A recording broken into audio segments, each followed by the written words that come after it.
All right, so we have a new topic here for part three, IELTS speaking practice. We have influence of algorithm, but not only that, we have success versus happiness, also minimalism versus consumerism, my favorite, and then trust in institutions. We're gonna see, do we actually trust our institutions, the media, and all those awesome things that you might want to practice for the preparation of your IELTS speaking examination. So, without further ado, let's get started. Influence of algorithm. So, the first question is, how do algorithm influence people's decisions? Well, when you look at how algorithm work, it's work with patterns. So things that are popular are shown more, hence reaching more people. And if the trendy thing isn't logical or constructive, they're going to destroy the community or the society in general. So a dancing video, if it's good and positive, makes everyone happy, it's going to be viral. But at the same time, there are some kind of content that are relevant, probably immoral compared to the values of the humans. Sometimes they go viral for one or different reason. So millions of people, 1 million people watching it, then it pushed it to 10 million people, 20 million people. Hence, it's a viral content, no matter how disrespectful it is. The way algorithm works is even when people are hating on this content, as long as they are interacting with this content, then it gets more visibility compared to the interaction done in a context which is good, that actually does add value, but with less interactions compared to this one. So it doesn't matter if you're hating it or liking it, as long as you're commenting on it, you're just making it more popular and it goes more viral. Hence, the person who is creating this content thinks like they're doing the right thing. So some ideas as well, some knowledge from fake news to wrong information, all those kind of stuff also tend to go viral because of this. Question number 2, do you think people trust technology too much? I think yes, people trust technology too much, especially social media. And when they see, for example, fake news and they don't realize it's fake, there is something called clickbait. So that you could click, they create some fantastic title, or a wrong title or misleading title that will make people want to go and watch this video to see if what has been said on the title is true. And some people tend to trust the content. Nowadays, we have AI created content that are fake, and some people might not be able to spot them.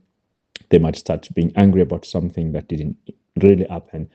So a lot of people or bad actors are using the technology to spread misinformation and probably manipulate people and try to change the reality into making things look different from the way they are. So we have deep fake nowadays, etc. So many things that makes technology much difficult to trust in nowadays. Question number 3, can AI reduce human creativity? Absolutely. AI is going to reduce human creativity the way it is right now, but it's not going to get rid of human creativity because humans' brain tend to adapt. They're always going to find a way to be creative by using the AI. So right now we have things like prompt engineering, which is the way you create the command that you're going to send to the AI and ask it to create something or to do something for you. So the better the command is, the better the prompt is, the better the chances of you having a great video or image compared to another person.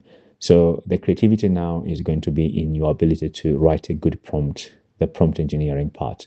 So you see the creativity have shifted from you trying to create something by yourself from zero and actually creating a command and get help from the artificial intelligence and letting it do it for you. So the creativity hasn't disappeared, but it has changed the shape. The last question in this part, influence of algorithms, is should there be limits on AI development?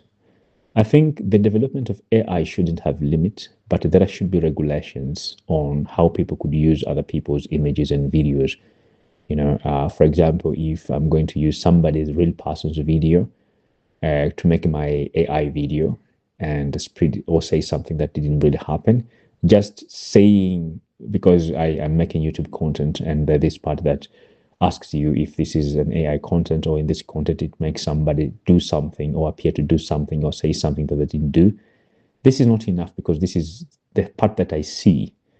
The video after coming out might be labeled AI, but still people might miss that part or might not be able to know if it's really AI. So I think that bigger measures should be taken. By bigger measure, I'm trying to say that people shouldn't be allowed to use other people's faces and images to make fake videos. You can only use yours, and probably this video should have the right information. If you are a teacher trying to create your avatar and teaching the really knowledge, then it should be acceptable. But you trying to show that you're capable of doing something that you cannot do, actually, if it's not a movie, a fiction movie, and named as a fiction movie, then I think that's the way of misleading and making people think that you can do something that you actually cannot, especially when you're trying to connect it to the business that you're doing or something like that. So this is really important. There should be limitations and regulations, and people have to openly say this is an AI and this information, disclaimers they call it nowadays, that this information is AI generated and it's not true. And unfortunately, a lot of people don't read these explanations. So the tag parts is usually ignored, and people just go and watch the video and they feel lazy to read everything below it. And hence the misinformation is going to be spread by to more than 50% of the people who are going to access this video. All right, so that was the first question. And the second question, or the second topic, is success versus happiness. This is also an interesting topic. I think these are two things that we always look forward to. Our whole life, we're trying to be more successful and happier, whatever that means. So let's go and see the questions here. Maybe you can learn something. Do people today define success differently than in the past? I think it depends on which past we're talking about. Really, many years ago, and by people, it's too general, because individuals have different definitions of success nowadays, especially nowadays that everyone is aware and has their own definition of success. People tend to be more aware that a success could be somebody who speaks 7 languages and live in a normal house. For another person, could be a person who is not very intellectual, but they own a car, So money success is different. Knowledge success is different. Some people have both. Some people have one of these things. Some people strive to get everything, So it depends on how you define it. So by definition, and I strictly believe that the generalization of the definition of success doesn't make a lot of sense. And in the past, I believe people had a little bit closer definition of success, but nowadays people are independently trying to define success according to what they want. So I'm going to define success as the difference between or the gap between what you wanted and what you have right now. So if your goal is to pass your IELTS examination or IELTS speaking part, getting maybe 7 plus or 8 or 6, whatever it is your goal is, the success happens when you achieve this goal. So this is a single step success, and there is a general success. After achieving these small goals for the whole year, then you have a successful year. And if you can replicate these to 5 years, you have successful 5 years. If you can do this for 10 years or 15 years, maybe some years not very successful, you're automatically a successful person because you're succeeding on what you want. But comparing success of somebody like Elon Musk, who is a billionaire focusing on going to Mars, and somebody who is trying to pass the IELTS examination is ridiculous, because these two people have different paths, and everyone has their path in accordance to the values they have and the goals and their position they are in life. So you can't expect them to have more money than Elon Musk by doing what they're doing right now. So the definition of success and happiness also is relevant and in accordance to those patterns. That coming to happiness, I would say happiness is getting what you want and how you responded to what you have. If you're having enough, you can be happy, but also sometimes you could be happy even without having enough if you're content with what you have. So happiness doesn't have a, a physical value, saying like this person is happier than this one because he's richer or he has a happy marriage or something like that. So happiness is how you react to what's happening to you in general. So the second question is asking us about money. Can money bring happiness? I think yes, in most cases, money can bring happiness because we live in a capitalistic system whereby money is actually a representative of efforts and a lot of things. You know, if you love going somewhere and you want to go there, you need money. If you want to be healthy, to buy healthy food and have a healthy lifestyle, you need money. If you want to enjoy your time with your parents, you need money that gives you a luxury to not work anymore or working less so that you can have more time with your parents or something like that. So I'm not saying more and more money brings more and more happiness, but there is a certain amount of money that gives you freedom. Nowadays, they call it financial freedom. Once you have the financial freedom, then you have a great chance of becoming happy. I've rarely seen a hungry person happy. A lot of hungry people are thinking about food and eating, and they're always depressed and probably angry or unhappy, depending on the kind of person, the kind of response they're giving this situation. But I'm happy. I don't have food. I haven't eaten for 3 days. I'm so happy. No, I have never seen something like that. So if you have money in your bag, if you have money in your pocket, in the bank account, you feel the freedom, and this freedom brings you happiness. Why do some successful people feel unhappy? As I said, happiness isn't about uh, being successful alone, but the way you responded to what's happening to you. So your reaction to your environment and the feeling of being satisfied by what you have is what brings you happiness. As I said before, happiness depends on money, but only a certain amount of money enough to make you go by, to cover the basic necessities, probably. And if you're looking for something bigger, probably having a financial freedom. So successful people have a lot of money in accordance to their definition of success. But if you're not happy, how successful or how much of success are you? You know, so you can't call yourself successful if your need is being happy and you're not happy. So if you are unhappy, you're not successful. As I said, everyone has an individual definition of success nowadays. So according to my success, if you're not happy, you're not successful. So there's still something missing. All right. Next question. Should schools teach students how to be happy? All right. I could say schools, you can't teach happiness, but you can teach the mental state of happiness, the mentality, the perception of happiness. Once the students or the schools or teachers understand the meaning of happiness, then it's much more possible. I'm not saying it's much more easier. It's still difficult, but it's much more practical to reach the happiness state. And there are two states of happiness. There is a temporary happiness that you're happy that you're talking to your friends, you're laughing. And then there's happiness, you're having a happy life. So all this depends on the way you're reacting to your lifestyle and what's happening in general in your life and the way you live the moment.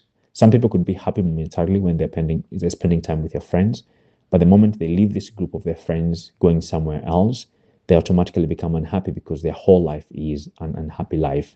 So generally, if they react to this kind of things or they can change something that makes them unhappy, then they have better chances of becoming happy. But one thing that I've learned over years, if you want to be happy, try to do things that make you happier. Like you have 10 things that you might do today and that your time is limited, you can only do three. So try to do the things that they're actually making you happy. I'm not talking about responsibilities. You know, there are some responsibilities you cannot escape, like going to your work, going to a school, doing your homework, even if they don't make you happy. All right. If you can find your way around being happy doing this stuff, then you are the best.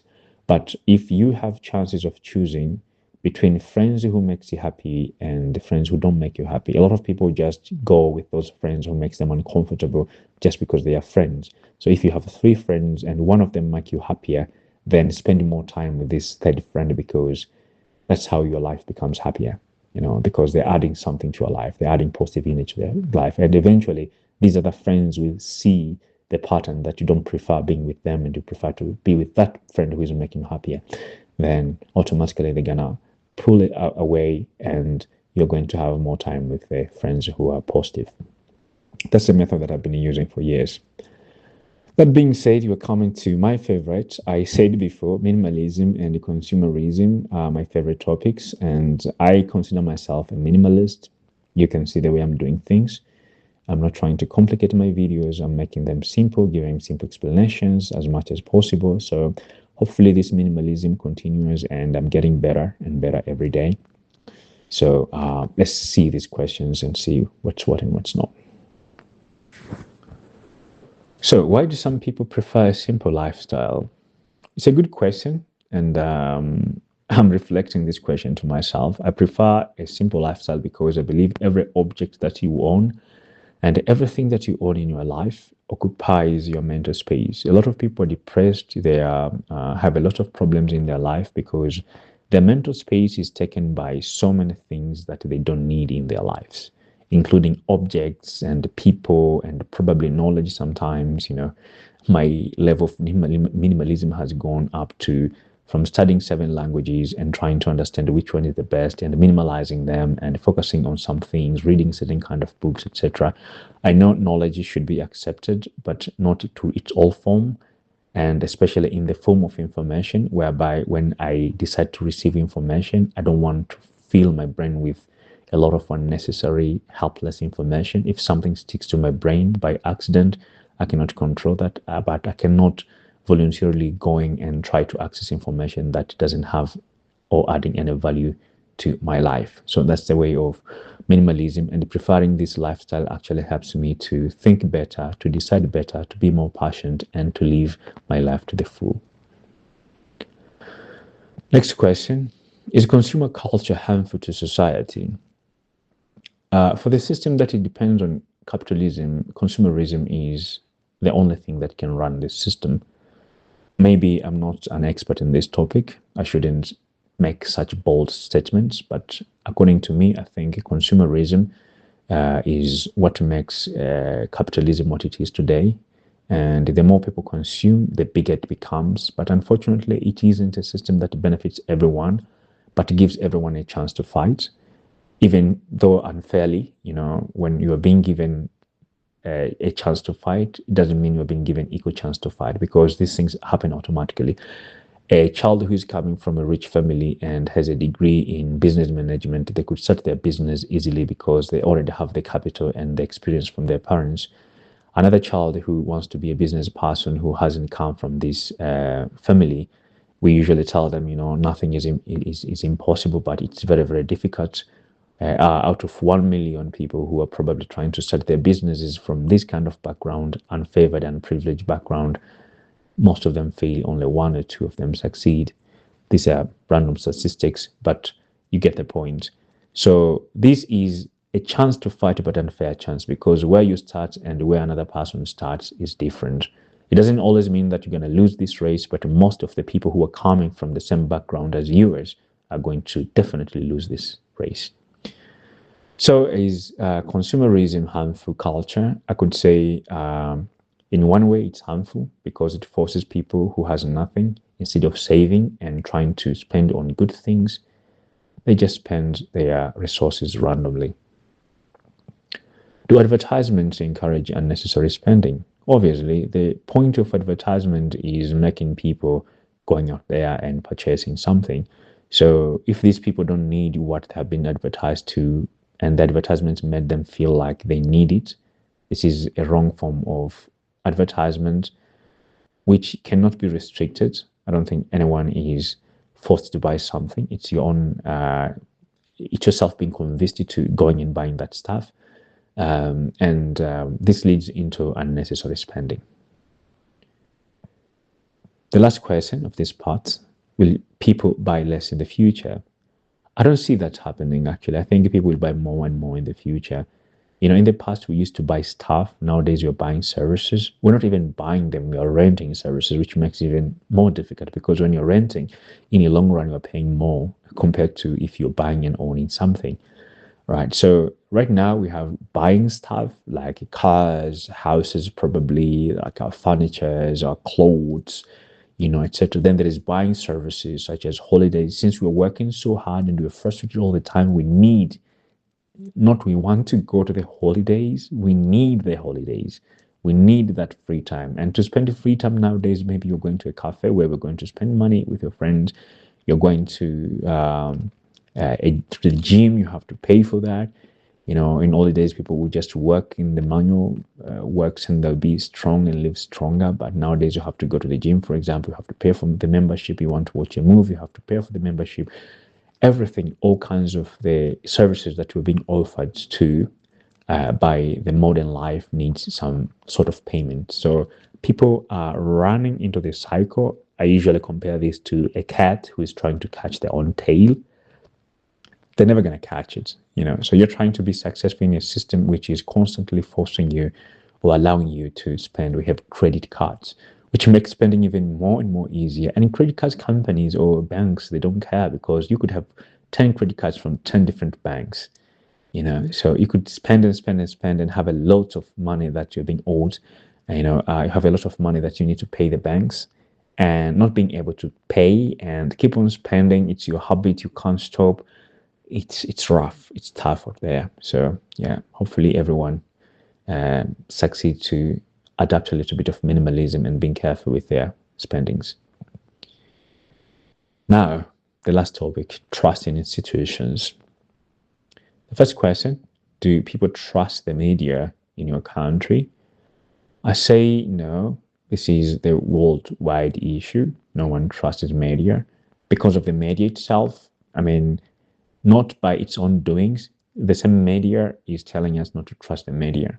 Like you're watching a movie which is teaching you not to trust the news broadcast, which is crazy, or one news broadcast, complaining or trying to sue another news broadcast, or one politician controlling, some people controlling media and all those kind of stuff. This makes it very difficult, especially after the privatization. And even if it's government owned, the need for the government to control the narrative also makes people not trusting the media. So this is not only in my country, it's all over the world. People don't trust media anymore. Another question, or next one.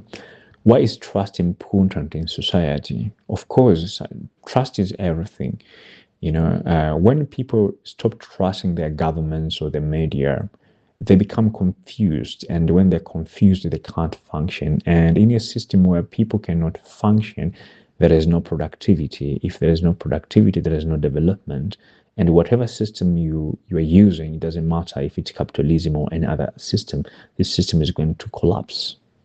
That's why we're having like Great Depressions, recession, blah, blah, all those kind of economic difficulties and challenges and diseases that we cannot control because of this kind of stuff. So I'm not saying specifically everything starts from lack of trust, though it might be. I haven't done specific research on this matter, but I believe there is a huge impact when there is no trust in society. The third question is, has trust in institutions changed over time? I think the trust in institutions have changed in terms of people becoming more and more aware of how unreliable institutions might be, because people can communicate better and share this information with each other. But this trust has silently been increasing over time. In the past, people could have a king who is making all decisions for them. No matter how bad these decisions were, people still say it's okay because he's the king. So that trust, I'm not saying it's the good trust. I'm happy that we don't have those kind of trust anymore. But I'm saying in general, as in terms of trust, people had more trust to institutions and leadership better in the past more than we have right now. So thanks to these times, but at the same time, this should be a challenge for these institutions to do better. How can governments build public trust? I think the governments build public trust by actually showing their efforts into trying to change things. A lot of governments try to give speech, amazing talks, and some shows that we're doing great, look at us, But I think building trust comes from building the country. If you're actually building the country, then people are going to trust you. If you are doing what you promised, then people are going to trust you. You don't make people trust you by telling them, hey, trust me, or I'm going to do this and that and this. Of course, we're going to trust you in the beginning as they're giving you the benefit of the doubt. But in the future, if you don't do what you have been promising, and this has become a pattern with every leader who is coming in power, then people stop trusting their governments. And when they stop trusting their governments, they stop cooperating. It becomes difficult to pay taxes. It becomes difficult to take their responsibilities as citizens. Hence, the government cannot be successful. Hence, the country and the system again collapses. Yes, as you have seen, we have talked about 4 different topics, very important topics, unique topics. When I was answering these questions in these topics, I was really happy. And I'm glad that I could share this experience with you guys. If you have come so far, congratulations. I'm wishing you all the best in the coming examinations. What's important is for you to keep on practicing, never giving up, and go back, try again, answer these questions by yourself, record yourself, listen, come here, listen to these videos, get ideas from me, mix them with your own ideas, come up with something which is better than what I could do alone and what you could do alone. So that's it. I'm looking forward to seeing you more in the coming videos.